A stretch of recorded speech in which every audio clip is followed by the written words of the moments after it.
कैलाश विजयवर्गीय जी धन्यवाद, आपने इंतज़ार किया। आप उत्तराखंड में, अगर मैं गलत नहीं हूँ कैलाश जी, आप उत्तराखंड में हैं और उत्तराखंड में 3-3 सीएम बदलना फायदेमंद रहा बीजेपी के लिए क्या?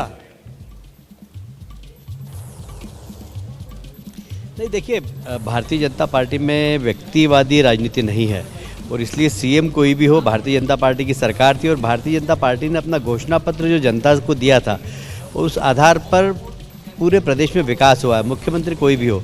इसलिए लोगों को भारतीय जनता पार्टी पे विश्वास है, मोदी जी पे विश्वास है और निश्चित रूप से एक छोटे से कार्यकाल में पुष्कर धामी जी ने अपनी सहजता, सरलता और जनता के बीच में सीधा संबंध स्थापित करके अपनी एक इमेज बनाई है, तो वह भी जीत का कारण है। पर कुल मिलाकर मोदी जी का नेतृत्व, विकास, ये सब जिम्मेदार है। और मुझे कहना पड़ेगा सुमित भाई कि 2014 के बाद से मोदी जी ने जब से इस देश का नेतृत्व संभाला है तब से एक नया एजेंडा, विकास का एजेंडा प्रारंभ हुआ है और विकास के आधार पर अब चुनाव होना चालू हो गए। तो ये जो भारतीय जनता पार्टी की जीत है ये जातिवाद के खिलाफ है, परिवारवाद के खिलाफ है और तुष्टीकरण की नीति के खिलाफ है। मैं समझता हूँ कि ये जनता ने आशीर्वाद इसी बात के लिए दिया है और लेकिन कैलाश ये जीत मोदी जी की जीत है, ये जीत भारतीय जनता पार्टी के कार्यकर्ताओं की। कैलाश जी इस बात को भी समझाइए ज़रा, किसानों का बिल वापस ले लेना, उस बिल को लेकर माफ़ी मांग लेना, प्रधानमंत्री का ये जो कदम था क्या ये सकारात्मक तौर पर लिया जनता ने?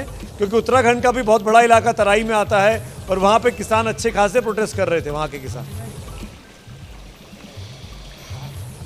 देखिए, वहाँ जहाँ उत्तर प्रदेश में किसानों के आंदोलन हुए वहाँ पर किसानों ने भारतीय जनता पार्टी को वोट दिया। आप देखिए, मुजफ्फरनगर की सारी सीटें हम जीत रहे हैं। तो कुल मिलाकर जो लोग किसानों के नाम पर इस देश के नेता हैं वो क्या वास्तव में किसानों के नेता हैं? इस चुनाव परिणाम ने ये प्रश्न चिन्ह पैदा कर दिया है।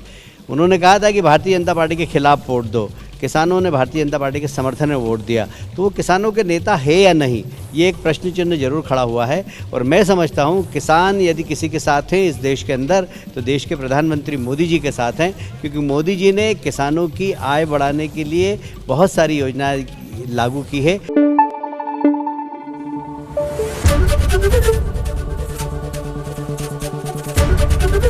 एबीपी न्यूज़ आपको रखे आगे।